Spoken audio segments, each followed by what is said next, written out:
tomando posiciones para bailar otro tipo de danza que es mejor conocido como el colibrí. Si ustedes han ido al campo, observan el colibrí, por ejemplo,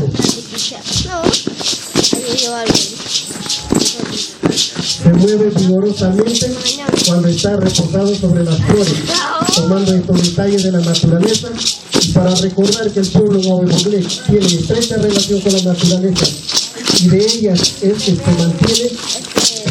Por eso es que nunca olvida estos detalles y los traduce, lo lleva siempre y generalmente en los bailes.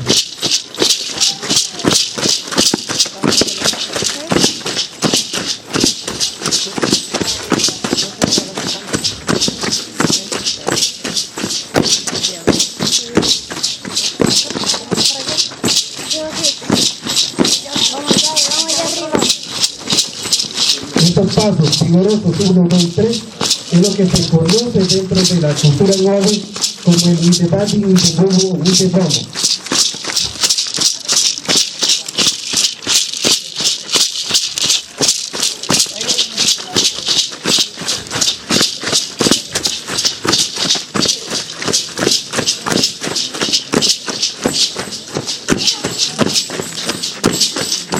Las plantas.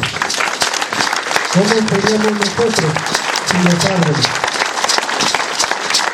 ¿Cómo seríamos nosotros sin las flores que nos traen posteriormente nuestros alimentos diarios? El colibrí, o conocido como guabebolé, se encarga de las polinizaciones, además de alimentarse de su néctar, se encarga de las polinizaciones. Y nunca podemos olvidar ese regalo que nuestra propia naturaleza nos ayuda a nosotros. Es el mismo baile, pero ahora el grupo se une en una sola fila.